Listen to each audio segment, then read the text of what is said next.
Okay, so today we are going to discuss about the continuous random variables. इससे पहले हमने discuss किया था discrete random variables and their related terms like probability mass function, distribution function, mean variance and standard deviation. ये हमने last lecture में किया था डिस्कस. तो अभी हम डिस्कस करेंगे कंटिन्यूस रैंडम वेरिएबल्स. सो कंटिन्यूस रैंडम वेरिएबल्स क्या होते हैं? सो इन द सेम लाइन जैसा हमने डिस्क्रीट रैंडम वेरिएबल डिस्कस किया था उसी लाइन पर हम कंटिन्यूस रैंडम वेरिएबल भी डिफाइन करते हैं. सो this is definition. Continuous random variable is a random variable if it assumes values in an interval. That means it is allowed to take values in an interval a b.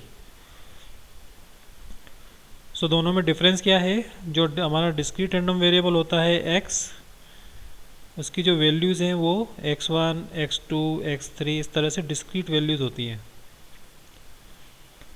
और x1, x2 के बीच में वो कोई भी दूसरी value allowed नहीं है उसकी. सिमिलरली x2, x3 के बीच में भी कोई वैल्यू अलाउड नहीं है. That means there are gaps between the values. ये डिस्क्रीट रैंडम वेरिएबल में होता है. But in case of continuous random variable x is allowed to take any value between x1 and xn or between a and b. So there are no gaps. It can take any value between a and b. So it is a continuous random variable. Discrete case में ऐसा possible नहीं है.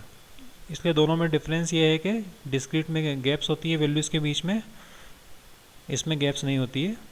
So it can take any value between these two value a and b. तो continuous random variable इस तरह से define होता है. For example, the best example is temperature at randomly selected point of time in a day. So किसी दिन अगर आप टेम्परेचर मेज़र करो किसी सेलेक्टेड पॉइंट ऑफ टाइम पर, से 9 o'clock मॉर्निंग में अगर आप टेम्परेचर मेज़र करो, तो अगर उस दिन का टेम्परेचर 22 डिग्री सेल्सियस से लेकर 30 डिग्री सेल्सियस तक वेरी होता है. So it could be any value between 22 degree and 30 degree Celsius. कोई भी वैल्यू आ सकती है because temperature rises continuously from 22 degree Celsius to 30 degree Celsius. ऐसा नहीं होता है कि टेम्परेचर 22 अभी है, फिर नेक्स्ट मोमेंट पर 23 हो जाएगा, फिर नेक्स्ट मोमेंट पर 24 हो जाएगा. ऐसा नहीं होता है. Temperature rises continuously from one point two another. तो एक ये एग्जाम्पल है कंटिन्यूस रैंडम वेरिएबल का, क्योंकि हमने रैंडमली सिलेक्ट किया है डे और टाइम. तो यहाँ पर जो वैल्यू आएगी वो रेंडमली आएगी. Similarly the amount of rainfall at a randomly selected place. अगर आप अमाउंट ऑफ रेनफॉल अगर मेज़र करो मिलीमीटर, सेंटीमीटर और इंचेस में, तो उस प्लेस पर मिनिमम जो भी है 0 से लेकर तो मैक्सिमम पॉसिबल रेनफॉल जो भी है उसके बीच में वैल्यू आएगी. So it is a continuous random variable. Similarly height है, weight, distance, all variables are considered as continuous random variables. क्योंकि हाइट और वेट भी अगर आप देखोगे किसी इंडिविजुअल का वो कंटिन्यूस राइज होता है. वो ऐसा नहीं होता है कि किसी दिन उसका वेट 45 kg है तो नेक्स्ट डे 46 हो गया, फिर 47 हो गया, फिर 48. जो वेट है वो एक वैल्यू से दूसरी वैल्यू के बीच जाने के लिए बीच में सारी वैल्यूज एज्यूम करता है. तो ये they are considered as continuous random variables. Continuous variables की तरह उनको ट्रीट करते हैं. इन प्रैक्टिकल हमारे पास अगर नंबर ऑफ ऑब्जर्वेशन या नंबर ऑफ वैल्यूज़ होते हैं, if a random variable is allowed to take a large number of values, then it is considered as continuous random variable. We assume कि ये कंटिन्यूस रैंडम वेरिएबल की तरह behave कर रहा है. For example, marks obtained by 200 students in a subject. A random variable denoting marks obtained by 200 students in a subject. तो 200 students अगर ले रहे हैं हम, मार्क्स की रेंज 0 से लेकर 50 है, तो आप एज्यूम कर सकते हो कि वो रैंडम वेरिएबल 200 स्टूडेंट हैं. तो उसमें कोई भी वैल्यू एज्यूम कर सकते हैं. वो किसी को 30 आ सकते हैं, किसी को 30.5 आ सकते हैं, किसी को 30.25 आ सकते हैं. So they can be considered as continuous random variable. So large number of values अगर किसी रैंडम वेरिएबल की है तो उसको भी हम as a continuous random variable ही ट्रीट करते हैं. तो आगे हम डिस्कस करेंगे कि ये कैसे काम में आता है ये continuous random variable. So this is the definition. दोनों के बीच में डिफरेंस इतना याद रखना है कि कंटिन्यूस रैंडम वेरिएबल के केस में we always write like this, and in case of discrete random variable we always write like this, x equal to x1 x2 x3 up to xn। एंड दोनों के बीच में x1 x2 के बीच में कोई दूसरी वैल्यू अलाउड नहीं है लेना। So that's why there are gaps between these values in case of discrete random variables. ठीक है, आवाज़ आ रही है मेरी?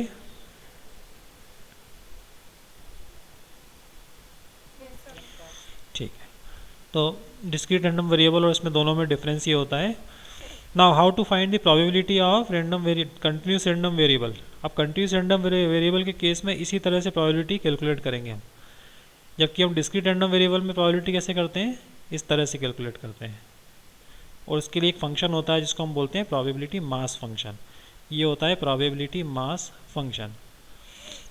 ठीक है, या एक टेबल होती है, दोनों में से कोई भी एक अवेलेबल होता है आपके पास। But in case of continuous random variable we always find probability like this, because probability at a point is always zero in case of continuous random variable. तो कंटिन्यूस रैंडम वेरिएबल के case में हमारे पास में probability that x equal to a is always zero. ये आगे देखेंगे हम क्यों होता है। ठीक है, तो how to find this probability. So यहाँ पर आपके पास में डिस्क्रीट केस में ऐसा एक फंक्शन है जिसको हम बोलते हैं प्रोबेबिलिटी मास फंक्शन। सो अगर आपको ये फाइंड करना है probability that x between a and b continuous random variable के लिए, then also you have to find a function like this. ऐसा एक फंक्शन फाइंड करना होगा जिससे कि आपको प्रोबेबिलिटी मिल जाए। तो ये कैसे होता है इसको हम डिस्कस करते हैं with the help of discrete random variable. तो हम डिस्क्रीट रैंडम वेरिएबल से कंटिन्यूस में कैसे ट्रांसफॉर्म होता है वो हम देखते हैं।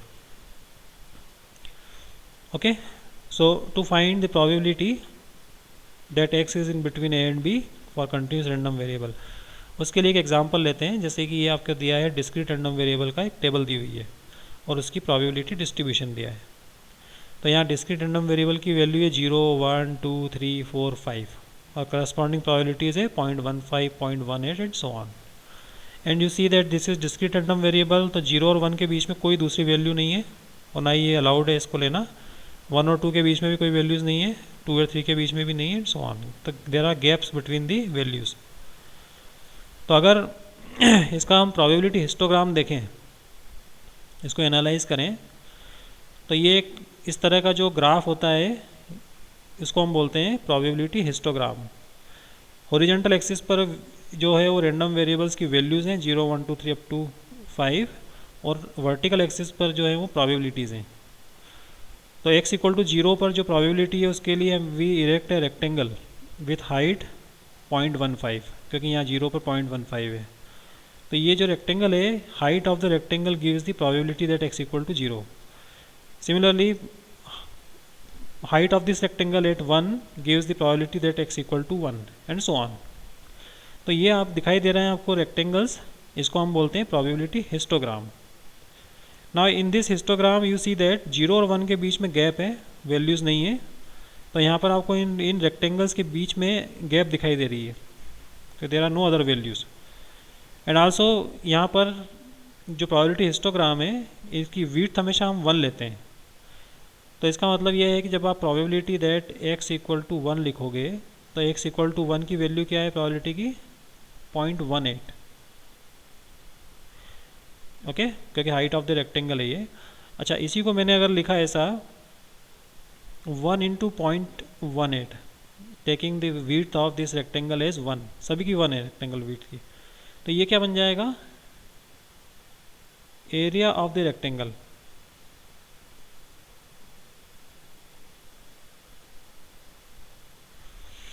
सो हम दो तरीके से बोल सकते हैं, या तो हाइट ऑफ द रेक्टेंगल और area of the rectangle at x equal to 1 is the probability that x equal to 1। ठीक है, और सभी का एरिया अगर ऐड कर दें हम, if we add all the area, सभी का एरिया अगर ऐड कर दें हम तो वो आएगा 1। हाँ बोलो बोलो बोलो, आस्क।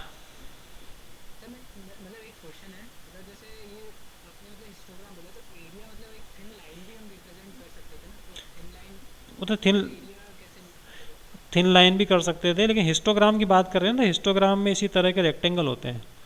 थिन लाइन का एरिया तो जीरो होगा, मतलब एरिया जो निकालोगे लाइन का तो ऑलमोस्ट जीरो आएगा। आप उसका ग्राफ भी बना सकते हो, आप उसकी लाइन भी बना सकते हो, बट प्रोबेबिलिटी हिस्टोग्राम जनरली हम बनाते हैं प्रोबेबिलिटी की टर्म में, इसी को हिस्टोग्राम बोलते हैं। हमेशा वन होती है, कोई भी आप हिस्टोग्राम बनाओगे ना तो उसकी यूनिट जो है वो हमेशा विड्थ वन लेते हैं। तो जनरली इसका जो एरिया होता है, area of the rectangle gives the value at that point. जैसे यहाँ वन पर वैल्यू है तो उसको एरिया ही बोल सकते हैं और हाइट भी बोल सकते हैं, रेक्टेंगल की हाइट भी बोलेंगे और एरिया भी बोलेंगे। Width is always one. ये स्टैंडर्ड टेक्निक है बनाने की स्टैटिस्टिक्स में, हिस्टोग्राम बनाने की। ओके, तो यहाँ पर जितने भी एरिया हैं इन सबको एरिया को ऐड किया आपने, 0.15 है, किसी का 0.18 है, किसी का 0.16 है, सबको ऐड किया तो 1 आ रहा है। इसका मतलब है कि सारे एरिया का जो सम है वो है 1। ठीक है, तो ये डिस्क्रीट केस है। डिस्क्रीट केस में आपको दिखाई दे रहा है कि आपका 1 2 3 4 5 6 ओनली 6 रेक्टेंगल्स हैं और आपने उनका एरिया फाइंड करके ऐड कर दिया तो 1 आ गया। Now what happens when we allow more values. अगर 0 1 के बीच में मैं 10 मोर वैल्यूज़ अलाउ कर दूँ विथ सम प्रोबेबिलिटी, तो ये टोटल जो प्रोबेबिलिटी है वो डिवाइड हो जाएगी। टोटल जो 1 है इसको और 10 पार्ट्स में डिवाइड कर दिया। 0 से 1 के बीच में 0.1 0.2 0.3 अप टू 0.9 और फिर 1। तो इस टोटल 1 को और ज़्यादा नंबर ऑफ पार्ट्स में डिवाइड कर दिया हमने। तो अब क्या होगा, इन ये गैप्स दिखाई दे रही हैं, इनकी जगह और रेक्टेंगल्स आ जाएंगे, और ज़्यादा रेक्टेंगल्स इनमें इंक्लूड होंगे। और in general if n tends to infinity, number of rectangles जो है वो टेंस टू इन्फिनिटी हो जाए अगर, that means we allow infinitely many values between these values 0 and 5, तो आपको मालूम पड़ेगा कि यहाँ रेक्टेंगल्स जो है वो इन्फाइनाइटली मेनी रेक्टेंगल्स इरेक्ट होंगे एंड अल्टीमेटली दिस गैप्स, ये जो एरिया दिखाई दे रहा है, it will be a continuous area. इस पूरा एरिया जो है वो कंटिन्यूस एरिया हो जाएगा, इसमें गैप नहीं होगा किसी तरह से। तो गैप नहीं होगा तो इसका मतलब क्या है, this area is under certain curve, कोई कर्व बनेगा जिसके अंदर ही पूरा एरिया होगा। जैसे आप करते हो ना उसमें integration as a limit of sum, integration of as a limit of sum में आप पहले कुछ पार्टीशन करते हो एरिया का, फिर आप एक एक रेक्टेंगल का एरिया फाइंड करते हो, फिर आप n टेंस टू इन्फिनिटी कर देते हो। तो उस केस में जो आपके पास में रेक्टेंगल्स हैं वो सारे रेक्टेंगल्स जो हैं वो मिलकर एक कंटिन्यूस एरिया बना देते हैं। तो वैसे ही यहाँ पर अगर मैं ज़्यादा वैल्यू अलाउ करूँ 0 से 5 के बीच में इन्फाइनेटली मेनी वैल्यूज़, तो ये जो सारे रेक्टेंगल एक दूसरे के पास चिपक जाएंगे और ज़्यादा से ज़्यादा रेक्टेंगल इसमें इरेक्ट करना पड़ेंगे infinitely many with condition total sum is 1। तो ये जो कर्व है इस तरह का एक आपको कर्व मिलेगा, या इस तरह की एक एरिया मिलेगा बिटवीन a एंड b। तो यहाँ पर अगर कंटिन्यूस रैंडम वेरिएबल हम एज्यूम करते हैं तो इस तरह का एरिया होगा, टोटल जो एरिया है 1।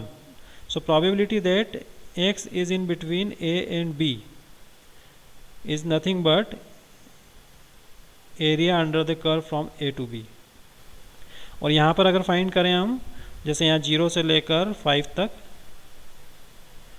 तो आपको सभी एरिया ऐड करना पड़ेंगे। 5 एरिया हैं तो वो टोटल 1 हो जाएगा, क्योंकि अलग अलग हैं इसलिए आप ऐड कर सकते हो।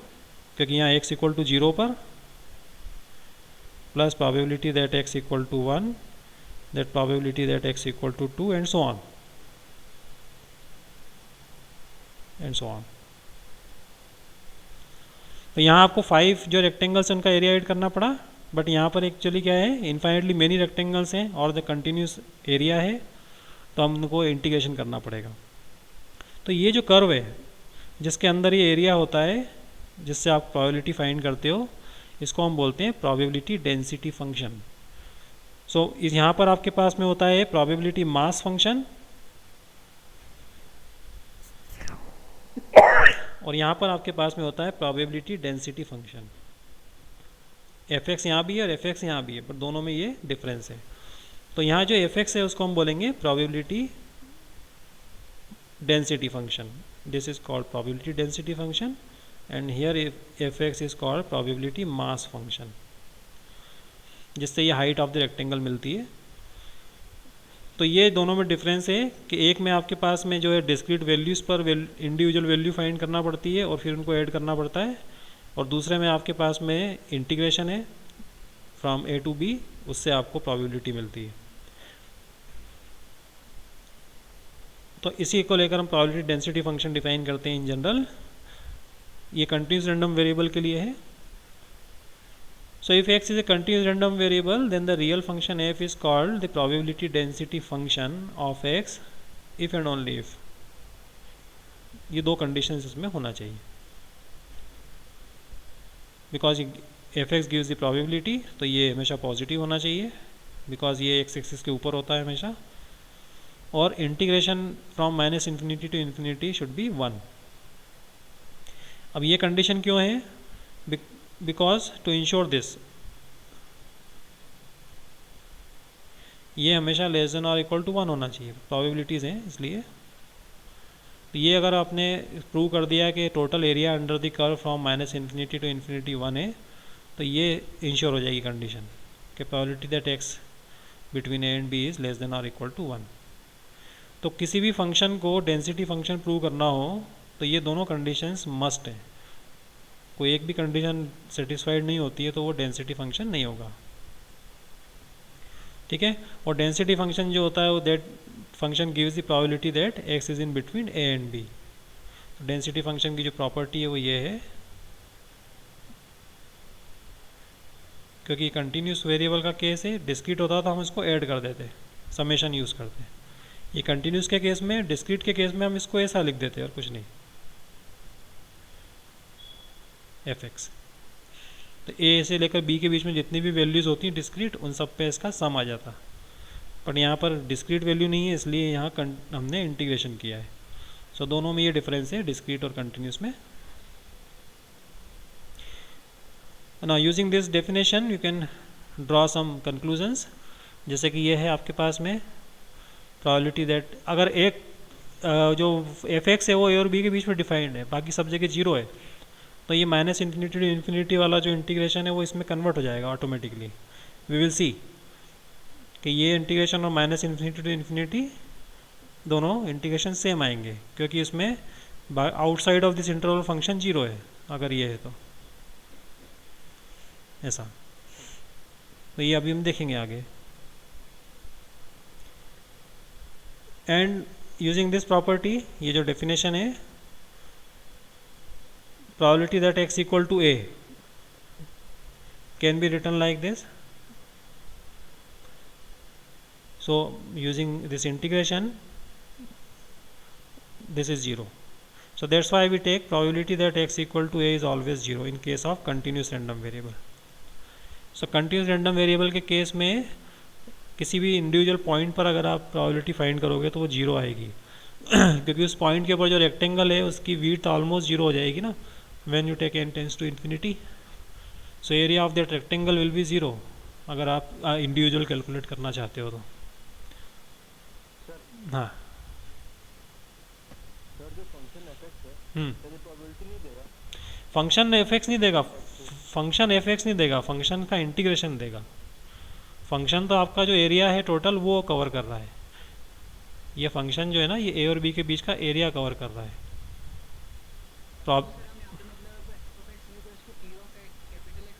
नहीं, वो डिस्क्रीट के केस में, ये जो हम लिख रहे हैं ना ये वाला, ये डिस्क्रीट वाला केस है। और ये तो हम किसी पॉइंट पे हाँ प्रोबेबिलिटी नहीं निकाल सकते, नहीं इससे इंटरवल पे निकाल सकते। इसमें सिर्फ इंटरवल पे निकलेगी, ये लिखा है यहाँ पे देखो, ये प्रोबेबिलिटी हमेशा 0 आएगी कंटिन्यूस केस में। जो फंक्शन एफ एक्स है वो प्रोबेबिलिटी नहीं दे रहा है, फंक्शन एफ एक्स का इंटीग्रेशन जो है वो प्रोबेबिलिटी देगा आपको।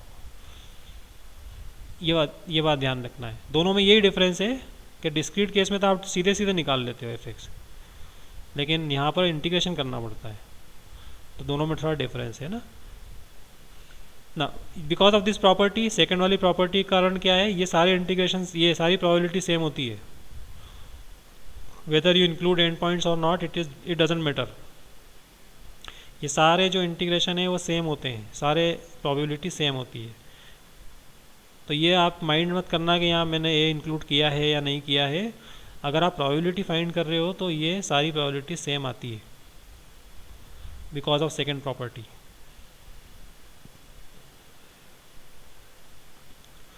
ठीक है। और ये जो कर्व है y equal to f x, it is called the probability curve of x। तो प्रोबेबिलिटी कर्व उसका जो होता है वो x का, वो y equal to f x है। तो अभी के लिए ये ध्यान रखना है कि कंटिन्यूस वाले जो केस है उसके अंदर ये दोनों प्रॉपर्टी होनी चाहिए किसी भी फंक्शन को डेंसिटी फंक्शन होने के लिए। और डेंसिटी फंक्शन वो फंक्शन होता है जिसका इंटीग्रेशन करने से आपको प्रोबेबिलिटी मिलती है। It gives the probability of x between a and b। तो जैसे जैसे ये एग्जांपल है, लुक एट दिस एग्जांपल। तो अभी ये चेक करना है कि ये एफ एक्स जो है ये किसी रैंडम वेरिएबल का प्रोबेबिलिटी डेंसिटी फंक्शन हो सकता है क्या। So look at the term. Continuous वाले केस में ये टर्म हमेशा यूज़ होगी, डेंसिटी डेंसिटी डेंसिटी। और डिस्क्रीट वाले केस में यहाँ आता है प्रोबेबिलिटी मास फंक्शन, या मास लिखा होता है। दोनों में ये डिफरेंस है। तो अभी यहाँ पर चेक करना है कि डेंसिटी फंक्शन है या नहीं। इसके लिए क्या है, दो कंडीशंस हैं। First, F x greater than or equal to 0, जो कि है, you can check for any value of x positive और negative, this is always positive and this is 0 when x tends to plus minus infinity. So this is always positive, non-negative for any value of x. Second, you can check and integrate करके आप इसको देख सकते हो, this is 1. So दोनों condition simultaneously satisfy होती है, इसलिए ये डेंसिटी फंक्शन हो सकता है किसी रैंडम वेरिएबल का। ओके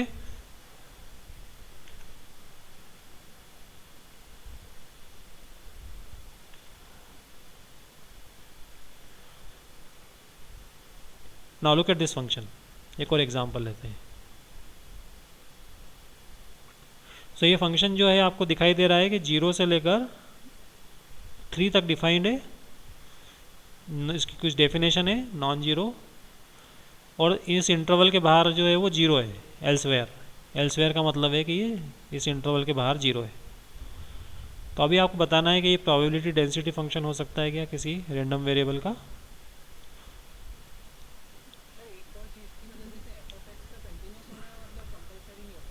हाँ, वो सेक्शनली डिफाइंड हो सकता है।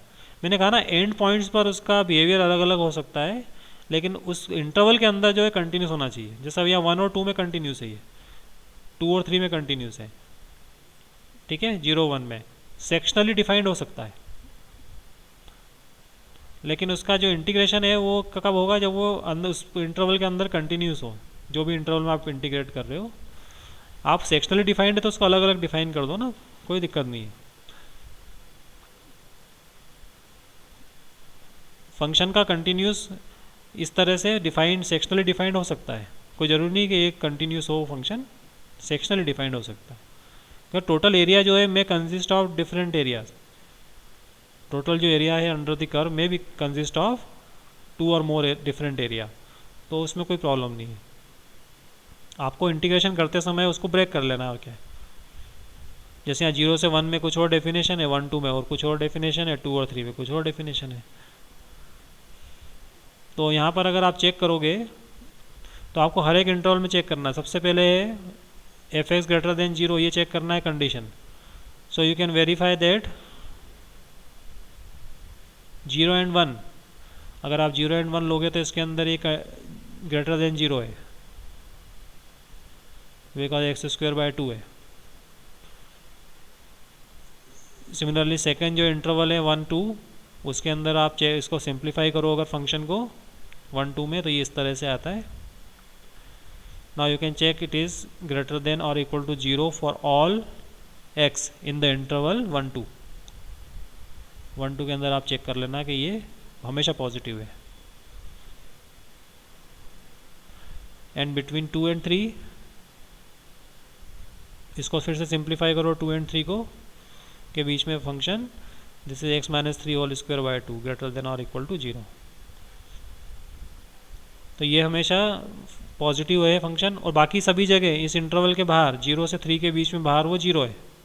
सो आपको ये फंक्शन कहीं भी नेगेटिव नहीं मिल रहा है, इसका मतलब है कि ये ग्रेटर देन और इक्वल टू 0 है for all x। Second condition देख लो। सेकेंड कंडीशन में ये इंटीग्रेशन 1 होना चाहिए। सो -∞ टू इन्फिनिटी को ब्रेक कर दिया आपने, -∞ to 0, 0 to 1, 1 to 2, 2 to 3 and 3 to infinity. तो बाकी 3 to infinity and minus infinity to 0 ये दोनों पार्ट 0 ही है, इसको नहीं भी लिखते तो चल जाता। और बाकी जगह पर ये जो सेक्शनली डिफाइंड है वो आपने डेफिनेशन वैसी ले ली। And you verify that this integration is 1, तो आप चेक करोगे तो ये 1 मिलेगा।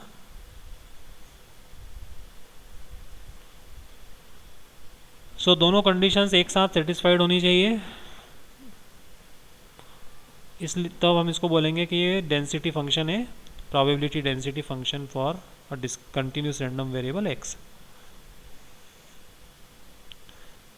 ओके, तो यहाँ पर आपका सारा खेल जो है इंटीग्रेशन का है, फंक्शन कैसे डिफाइंड है और क्या हमको फाइंड करना है उसके अकॉर्डिंगली आपको इंटीग्रेट करना है।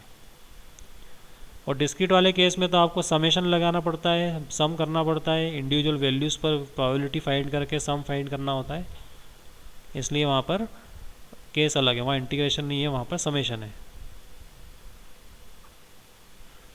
बोलो यहाँ तक कोई डाउट हो तो पूछो।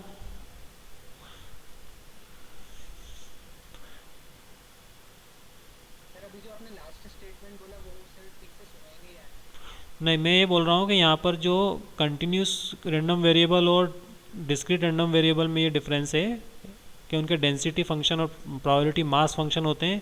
प्रोबेबिलिटी मास फंक्शन जो है डिस्क्रीट केस में है, डेंसिटी फंक्शन जो है वो कंटिन्यूस केस में है। प्रोबेबिलिटी मास फंक्शन को यूज़ करके आप इंडिविजुअल पॉइंट पर प्रोबेबिलिटी फाइंड करते हो और उनका सम लेते हो अगर फाइंड करना है तो सम, ठीक है, इसलिए वहाँ समेशन यूज़ होता है। यहाँ पर आपके पास में कंटिन्यूस केस में इंटीग्रेशन करना होता है आपको, क्योंकि यहाँ डेंसिटी फंक्शन है तो उस डेंसिटी फंक्शन को इंटीग्रेट करना होता है। तो डिस्क्रीट केस में समेशन है, कंटिन्यूस केस में इंटीग्रेशन है। जैसा कि आप integration as a limit of sum में करते हो ना, ठीक उसी तरह का कॉन्सेप्ट है। तो ये डेंसिटी फंक्शन है। एक और एग्जांपल लेते हैं, देखो ये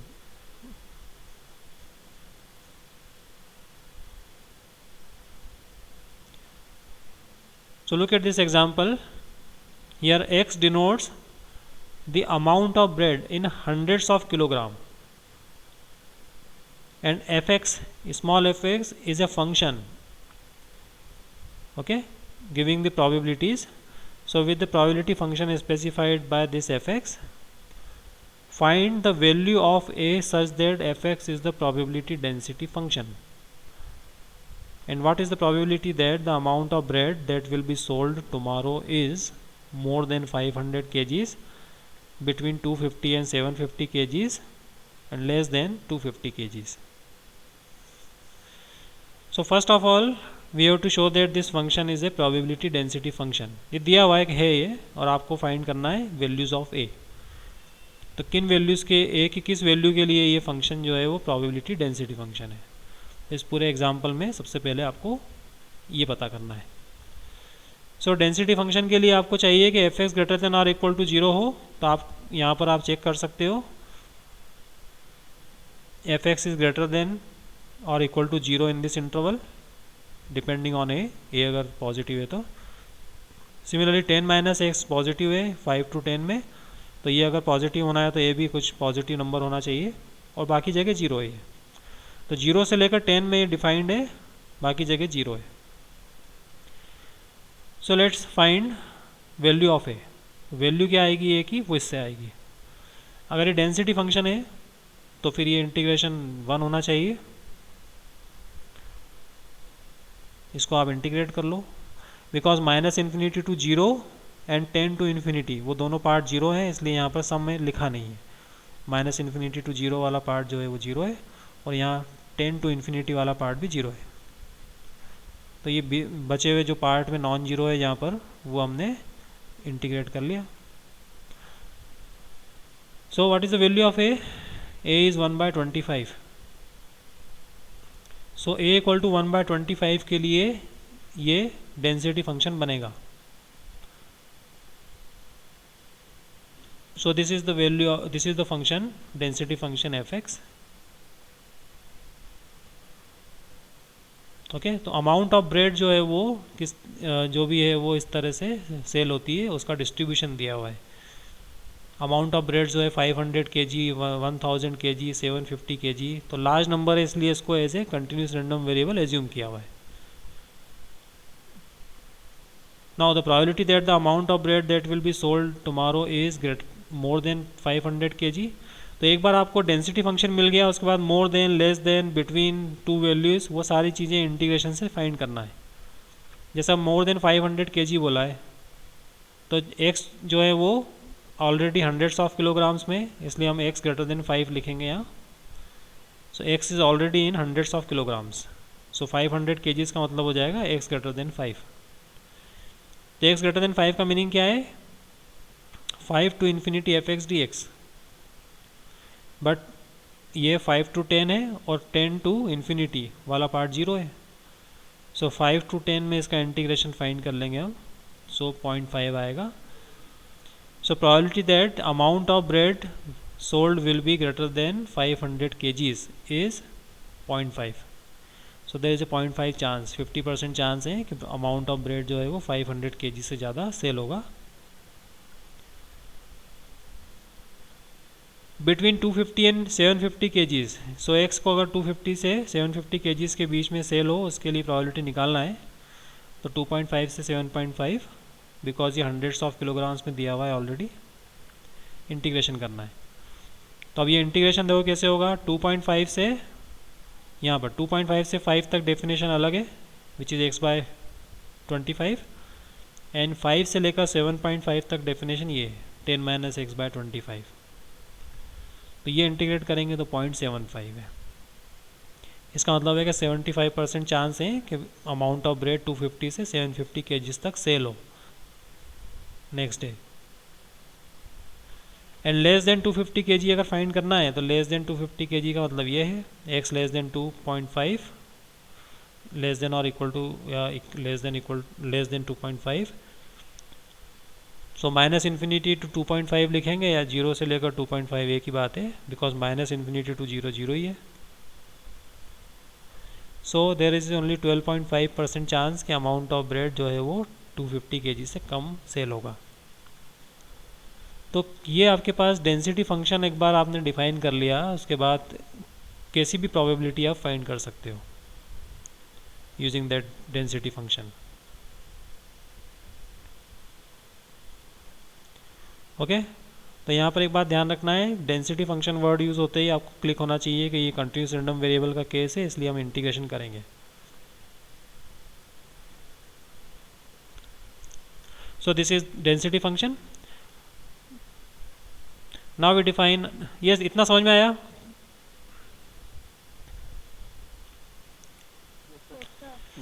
ठीक है. तो ये डेंसिटी फंक्शन, आप थोड़ा सा ध्यान रखो, मास फंक्शन और डेंसिटी फंक्शन में क्या डिफरेंस है. आज आप ये थोड़ा वीडियो देख के और थोड़ा सा माइंड में बिठा लेना.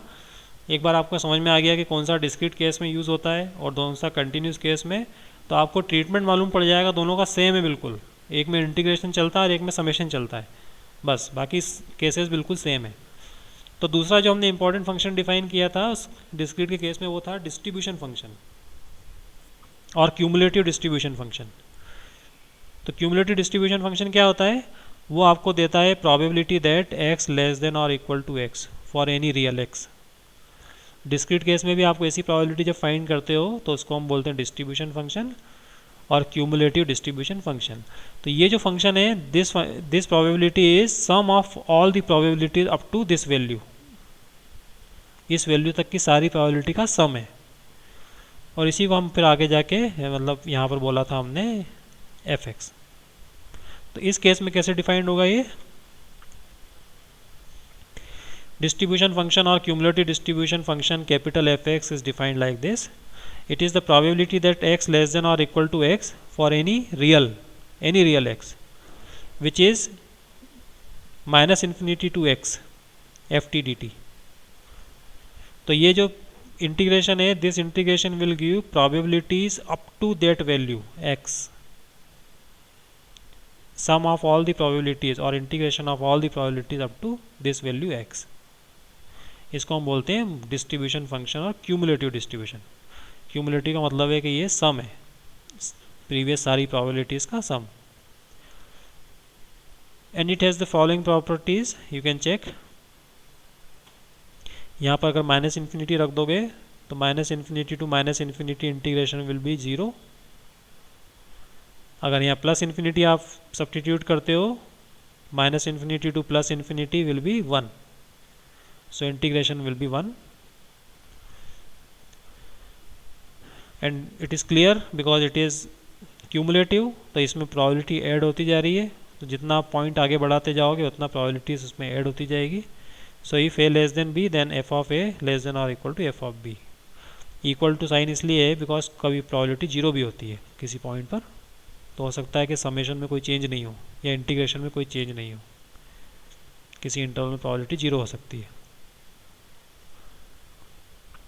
नाउ लुक एट दिस, ये बहुत इंपॉर्टेंट प्रॉपर्टी है, probability that x is in between a and b। अगर आप डेंसिटी फंक्शन से फाइंड करते हो तो इंटीग्रेशन करना होता है, और अगर आप डिस्ट्रीब्यूशन फंक्शन से फाइंड करोगे तो ये बहुत सिंपल सा फार्मूला है F of b minus F of a, क्योंकि probability that x between a and b ये क्या होता है ordinarily a to b f x d x ये होता है। इसी को मैं अगर ऐसा लिख दूँ तो using properties of integration,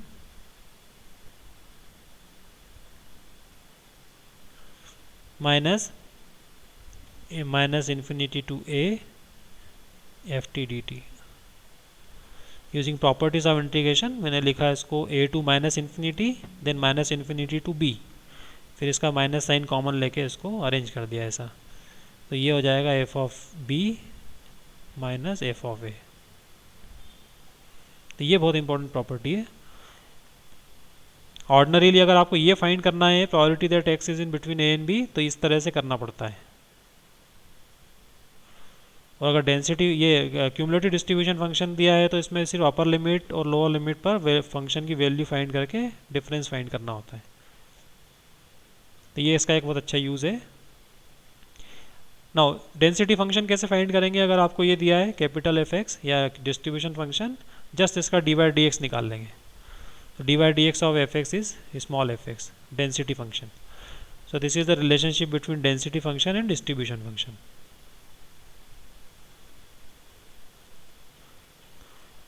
okay, तो अभी एक एग्जांपल लेते हैं how to construct this distribution function from density function. तो देखो यहाँ पर ये दिया है आपको density function. So find the distribution function of the random variable x whose probability density is given by. So density function is this. Now apply the definition. ये function कहाँ से कहाँ तक डिफाइंड है, 0 से लेकर 3 में, बाकी सभी जगह 0 है। So by definition of capital F x, देखो कैपिटल एफ एक्स इस तरह से फाइंड होता है,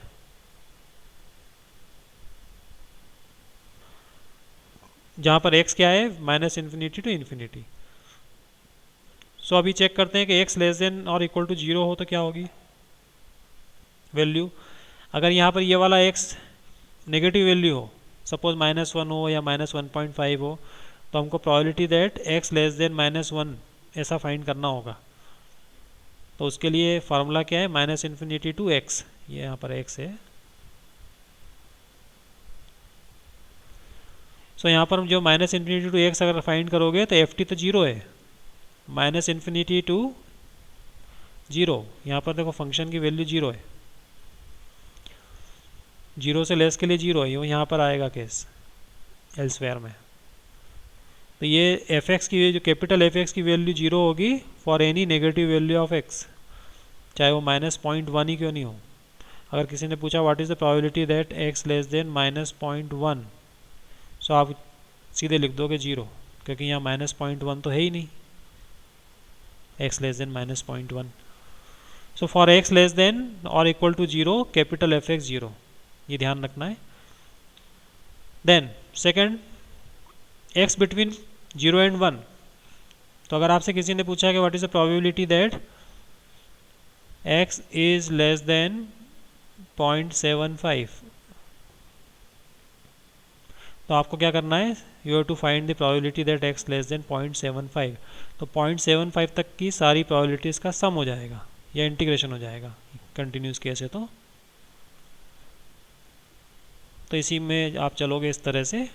इसको आप ब्रेक कर सकते हो, minus infinity to zero F T D T plus zero to X F T D T, क्योंकि एक्स की वैल्यू मालूम नहीं है, ये पता है कि ये जीरो से वन के बीच में कुछ है। तो ये तो आपने ऑलरेडी कैलकुलेट कर लिया है जीरो तक की probability, which is F of zero. Okay, so when x is in between 0 and 1, capital F of x is this x square by 4। तो अगर किसी ने आपसे ये पूछा है probability that x less than और इक्वल टू 0.75, चलो ये बताओ क्या है, तो सीधे सीधे 0.5 यहाँ रख देना है, 0.75। सो 0.75 square by 4 will be the probability that x less than 0.75। यहाँ पर आप एफ ऑफ 0.75 रख दो तो ये आपको मिल जाएगा।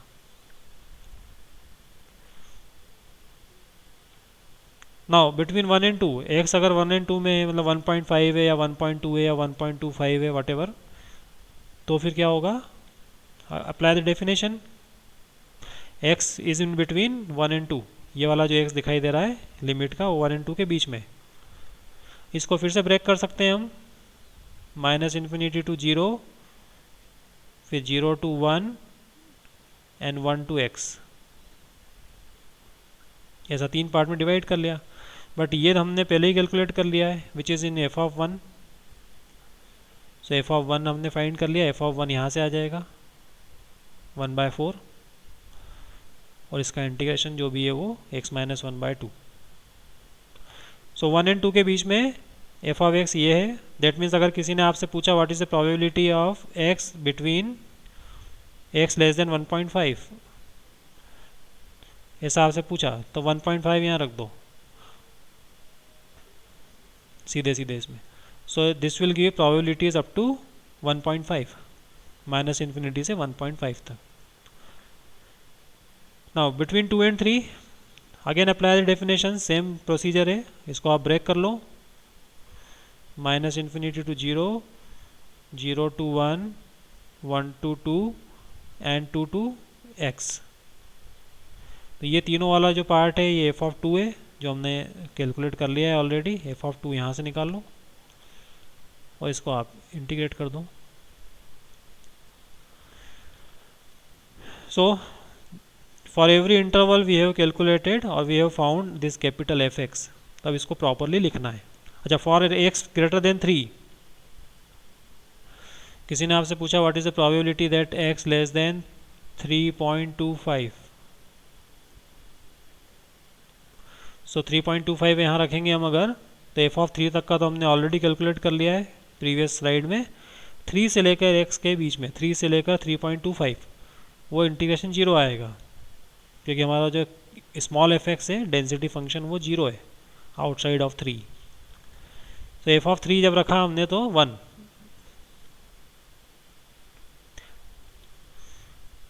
देयरफॉर कैपिटल एफ एक्स जो है क्यूमुलेटिव डिस्ट्रीब्यूशन फंक्शन वो इस तरह से बनेगा। x लेस देन और इक्वल टू 0 के लिए हमने कैलकुलेट किया था 0, 0 और 1 के बीच में था x स्क्वायर बाय 4, 1 एंड 2 के बीच में था 2x माइनस 1, और 2 एंड 3 के बीच में 6x minus x square minus 5/4, and x greater than 3 के लिए था 1।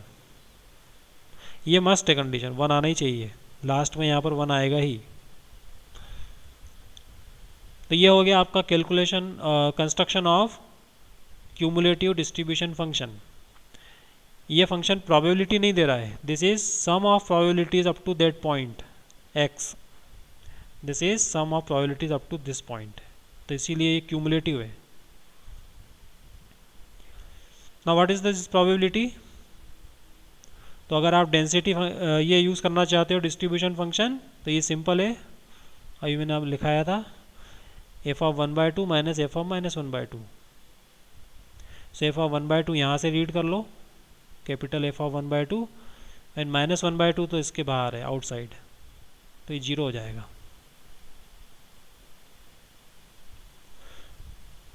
और इसी को अगर डेंसिटी फंक्शन से फाइंड करना होता है तो ये सेम चीज़ होती है, माइनस 1/2 से 1/2।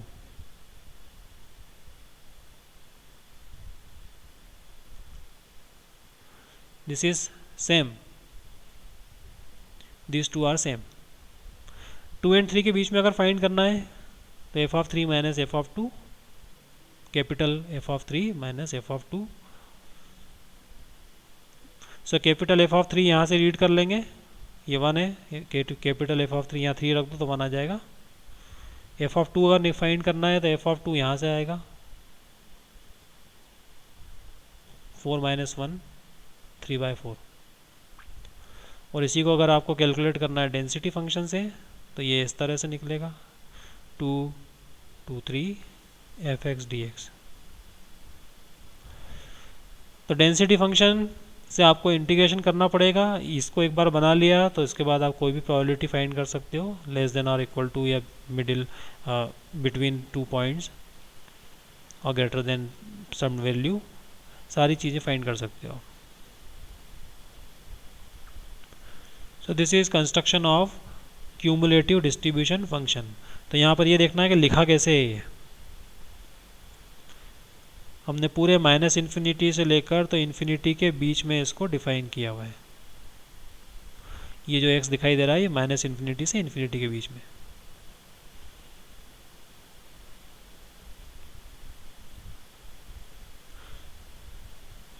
एक और लेते हैं एग्जांपल।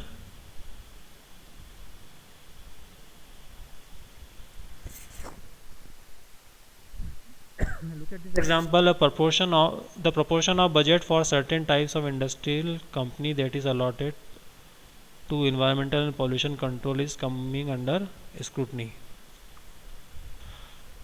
तो ये आपको जो स्मॉल एफेक्ट्स दिया हुआ है ये डिस्ट्रीब्यूशन ऑफ दिस प्रोपोर्शंस, जो बजट है उसका प्रोपोर्शंस का डिस्ट्रीब्यूशन है।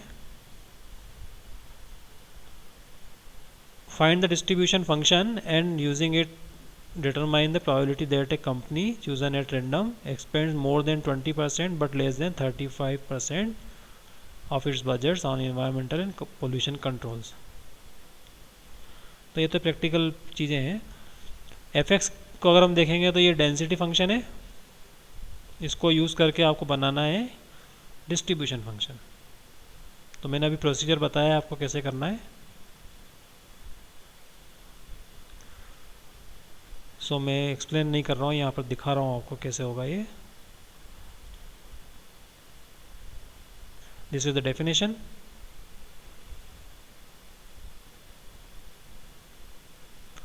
x लेस देन और इक्वल टू 0 के लिए यहाँ आपको दिखाई दे रहा है कि x लेस देन 0 के लिए this F x is 0। So for any negative value of x this is 0, capital F x.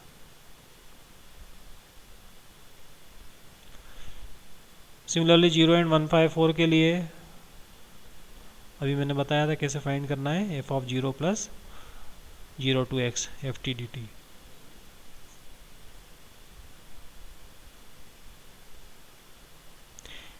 And for 1/4 to 1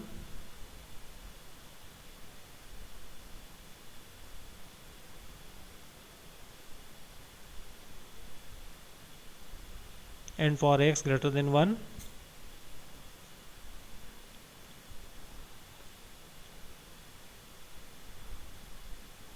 ये 1 to infinity 0 है, small F x 1 to infinity 0 दिया हुआ है।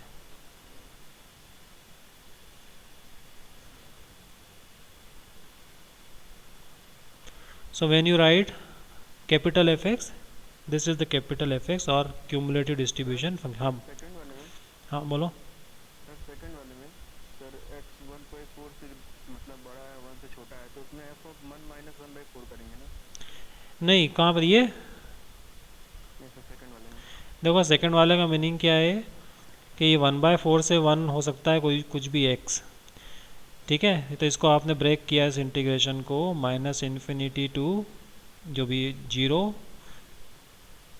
0 टू क्या था 1/4, ठीक है, और 1/4 टू एनी वैल्यू x, ऐसा x is any value between 1/4 and 1।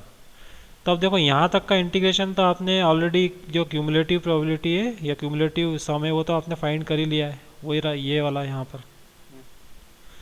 तो आप ये अलग अलग करो, इससे अच्छा है कि यहाँ पर एफ ऑफ 1/4 रख दो। एफ ऑफ 1/4 यहाँ पर है ना, ये रहा capital F one by. Capital F x का मतलब ये होता है ना कि मतलब माइनस इन्फिनिटी से एक्स तक जितनी मतलब हाँ वही होता है, हाँ। इंटीग्रेशन। तो वो यही तो किया अपन ने। तो सर 1/4 से 1 है, तो हम्म, अपन ये भी तो लिख सकते हैं ना, capital F x capital F of 1 minus capital F 1/4। तो कैपिटल एफ तो है कहाँ अपने पास, वही तो फाइंड कर रहे हैं अपन। अपन कैपिटल एफ एक्स तो अभी हम कैलकुलेट ही कर रहे हैं ना। अभी हमने ये स्मॉल एफ एक्स नहीं है, कैपिटल एफ एक्स अभी तो कैलकुलेट कर रहे हैं अपन। तो कैपिटल एफ एक्स को कैपिटल एफ एक्स की टर्म में कैसे लिखेंगे अपन। ये प्रोबेबिलिटी नहीं है, दिस इज़ नॉट प्रोबेबिलिटी, ये तो हम वैल्यू ली है हमने एक्स की, और उससे हम ये एफ एक्स फाइंड कर रहे हैं। ये अगर तुम जो बात कर रहे हो ना वो ये वाली बात है, ये इसके लिए आप ऐसा लिख सकते हो 1/4, ये ऐसा। पर ये प्रोबेबिलिटी नहीं, ये तो मैं वैल्यू ले रहा हूँ, ये अभी कैलकुलेट ही नहीं कर रहे हैं हम, है ना। तो ये अब ये बन गया एफ एक्स, जैसा यूजुअल एफ एक्स बनता है आपने लिख लिया। एक्स लेस देन और इक्वल टू 0 के लिए 0 है, 0 से 1/4 के लिए हमने कैलकुलेट किया, ये आ गया। 1/4 से 1 के लिए ये वाला है, और एक्स ग्रेटर देन 1 के लिए 1 है। तो अब आपको जो भी चाहिए वो आप फाइंड कर सकते हो। अब आपको चाहिए कि जो प्रपोर्शन ऑफ बजट है वो 20% से 35% के बीच हो। एक रेंडमली सिलेक्टेड कंपनी का बजट डिस्ट्रीब्यूशन वो 20% से 35% के बीच में हो, तो उसकी प्रोबेबिलिटी इजीली निकल सकती है। F of 0.35 minus F of 0.2। तो 0.35 कहाँ आएगा, इस इंटरवल के अंदर है 0.35, और 0.2 इस इंटरवल में है।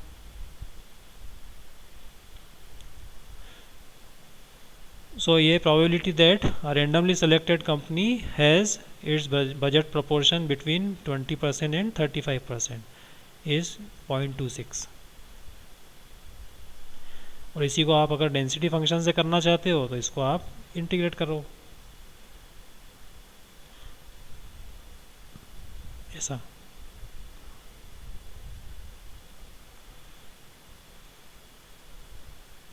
और अगर आपने डिस्ट्रीब्यूशन फंक्शन दिया है या आपने फाइंड कर लिया है तो उससे तो आप कोई भी प्रोबेबिलिटी बिना किसी इंटीग्रेशन के फाइंड कर सकते हो।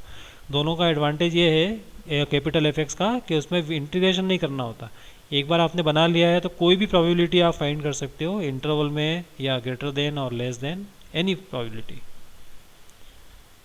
और अगर डेंसिटी ये नहीं बनाया आपने डिस्ट्रीब्यूशन फंक्शन, तो फिर आपको हर एक प्रोबेबिलिटी के लिए इंटीग्रेशन करना है, बार बार इंटीग्रेशन इंटीग्रेशन इंटीग्रेशन। हाँ, पर मैंने जो कैपिटल एफ एक्स फाइंड किया है ना वो एक बार हमने इंटीग्रेशन किया है। अब आप कोई भी वैल्यू दो मुझे प्रोबेबिलिटी फाइंड करने के लिए, मैं इजीली फाइंड कर सकता हूँ। अब मेरे को ये मान लो ये फाइंड करना है,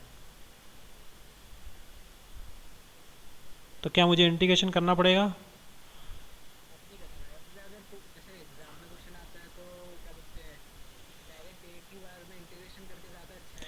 हाँ, वो आप कर सकते हो, जैसे ये वैल्यू सी फाइंड करना है बस एक ही, तो आप फिर ये लगा दो डेंसिटी फंक्शन। तो अगर आपको बोला है कि डिस्ट्रीब्यूशन फंक्शन फाइंड करो तो ही फाइंड करना है, अदरवाइज आप नहीं करोगे। अदरवाइज तो आप क्या करना है, जो भी दिया फटाफट इंटीग्रेशन कर लिया। अगर ये फाइंड करने को बोला होता, डिस्ट्रीब्यूशन फंक्शन नहीं बोला होता आपसे, तो आप सीधे सीधे कर लेते फटाफट। ये 0.35 एफ टी डी टी, आप ये निकालते क्यों डिस्ट्रीब्यूशन फंक्शन। डिस्ट्रीब्यूशन फंक्शन से उस तभी काम का है जब आपको बहुत सारे प्रोबेबिलिटी निकालनी हो, बहुत सारी प्रोबेबिलिटीज कैलकुलेट करनी हो, तो आप डिस्ट्रीब्यूशन फंक्शन बना लो और उसके बाद बिना किसी इंटीग्रेशन के निकाल सकते हो, है ना। पर ये 1 या 2 दिया है तो आप इंटीग्रेशन कर लो, कोई दिक्कत नहीं। आई बात समझ, क्या चीज़ बुक में बताऊंगा आपको, बुक्स में बताऊंगा आपको। मैं लेक्चर के बाद इसको बुक्स बताऊंगा आपको, मैं उस पर डाल दूंगा गूगल क्लासरूम पे, बुक्स डाल दूंगा मैं, है ना। ओके, तो ये हो गया distribution function, cumulative distribution function हो गया। अब एक और एग्जांपल लेते हैं, जैसे देखो एक एग्जांपल और ले लो। अब यहाँ पर उल्टा केस है, here we have distribution function और cumulative distribution function, and we have to find the density function. इसमें बोला है आपसे कि डेंसिटी फंक्शन फाइंड करो and find the probability that a person will have to wait between 1 and 3 minutes using both. तो यहाँ पर ये जो x है वो क्या बता रहा है, x is the time in minutes that a person has to wait at a certain station for a train is found to be a random phenomena with the probability function specified by the distribution function. Then find the probability density function. Okay, so PDF find करने के लिए कुछ नहीं करना है, बस जो आपको डिस्ट्रीब्यूशन फंक्शन दिया है उसका dy/dx लेना है ये। और अगर आप इसको फाइंड करोगे तो बहुत इजीली ये x लेस देन 0 के लिए ये हो जाएगा, यहाँ पर आ जाएगा 1/2, ये आ जाएगा 0, ये आ जाएगा 1/4 और ये आ जाएगा 0। ओके, तो ये जो फर्स्ट एंड लास्ट वाली जो कंडीशन है इसको कंबाइन कर सकते हो आप अदरवाइज लिख के। 0 से 4 के बीच में तो ये लिख लो वैल्यूज़, और ये दोनों फर्स्ट और लास्ट वाली कंबाइन करके आप लिख सकते हो अदरवाइज। सो ये हो गया density function using distribution function. तो ये आप इजीली इस तरह से निकाल सकते हो। ये 0 अदरवाइज लिखा है, इसका मतलब है कि 0 से 4 इंटरवल के बाहर ये 0 है डेंसिटी फंक्शन। अब यूजिंग CDF, देखो CDF में आपको इंटीग्रेशन नहीं करना पड़ा और आपने सीधे से निकाल लिया f(3 - f(1). f(3) यहाँ आएगा 0.75, सॉरी f(3) कैपिटल f(3), वो पीछे जो फंक्शन दिया है ओरिजिनल उसमें रखना है आपको, यहाँ नहीं। जो फंक्शन आपको गिवन है कैपिटल Fx, उसमें उसमें x = 3 रख दो, फिर x = 1। और इसको अगर यूज़ करना है डेंसिटी फंक्शन, ये वाला फंक्शन, तो ये इस तरह से आ जाएगा। सो 1 to 2, पहले 1 से लेकर 3 तक जाना है, तो 1 से लेकर 2 में तो 0 है, और 2 से लेकर 3 में ये 1/4 है। सो ये इंटीग्रेशन 2 पार्ट में डिवाइड होगा, 1 से 3 में, 1 to 2 देन 2 to 3। तो 1 to 2 तो 0 है स्मॉल fx, और 2 to 3 जो है 1/4। तो ये दोनों तरीके से आपको आंसर सेम मिलेगा, बस दोनों का यूज़ ये है कि एक में आपको बार बार इंटीग्रेशन करना है, जैसे ही वैल्यू चेंज की आपने इंटीग्रेशन करना है। और कैपिटल Fx का एडवांटेज ये है कि एक बार आपने बना लिया तो आपके पास में कोई भी प्रोबेबिलिटी दी हो, आपको विदाउट इंटीग्रेशन आप इजीली फाइंड कर सकते हो। तो जब आपको मल्टीपल प्रोबेबिलिटीज़ फाइंड करना होती है, बहुत सारी प्रोबेबिलिटीज़, तो it is better to construct a cumulative distribution function. और सिंगल प्रोबेबिलिटी है 1 या 2 फाइंड करना है किसी इंटरवल में, तो आप PDF यूज़ कर लो डायरेक्ट इंटीग्रेशन से, so you can avoid finding cumulative distribution function। तो दोनों का यूज़ समझ में आया, दोनों का यूज़ अलग अलग है।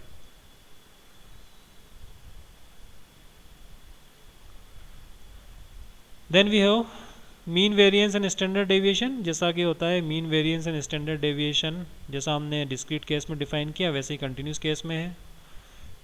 डिस्क्रीट वाले केस में आपके पास में समेशन की प्लेस पर, इंटीग्रेशन की प्लेस पर समेशन आता है। तो इसी को अगर डिस्क्रीट केस में लिखते हैं हम, तो डिस्क्रीट केस में ये इस तरह से लिखाता है। दोनों चीज़ें डिस्क्रीट वाले केस में ऐसे लिखाएगी, समेशन आ जाएगा और कुछ नहीं। बाकी सारे कॉन्सेप्ट वही है, मीन का भी वही है, स्टैंडर्ड डेविएशन का भी वही है, वेरिएंस का भी फार्मूला वैसा ही है। यहाँ से इंटीग्रेशन है, वहाँ समेशन आता है कंटिन्यूस केस में, and this is the standard deviation. तो इनका बहुत ज़्यादा यूज़ है, आगे अब देखेंगे हम, आगे वाले जहाँ जहाँ भी यूज़ आएगा वहाँ पे यूज़ करेंगे। पर ये डेफिनेशन याद रखना है, एक्सपेक्टेड वैल्यू ऑफ x और mean of A continuous random variable is this. ये मीन है, ये वेरिएंस है, दोनों में इंटीग्रेट किया है हमने, और ये स्टैंडर्ड डेविएशन है।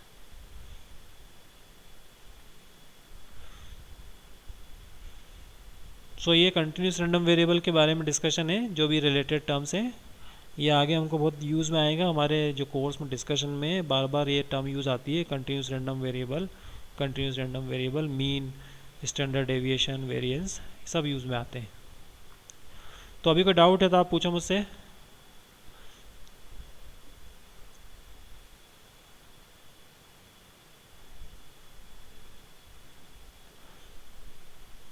आवाज़ आ रही है मेरी?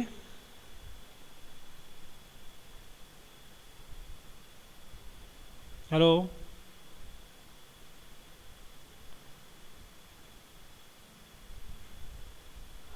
सो आई एज्यूम दैट क्या आवाज़ आ रही है मेरी और आपको कोई डाउट नहीं है। So thank you very much.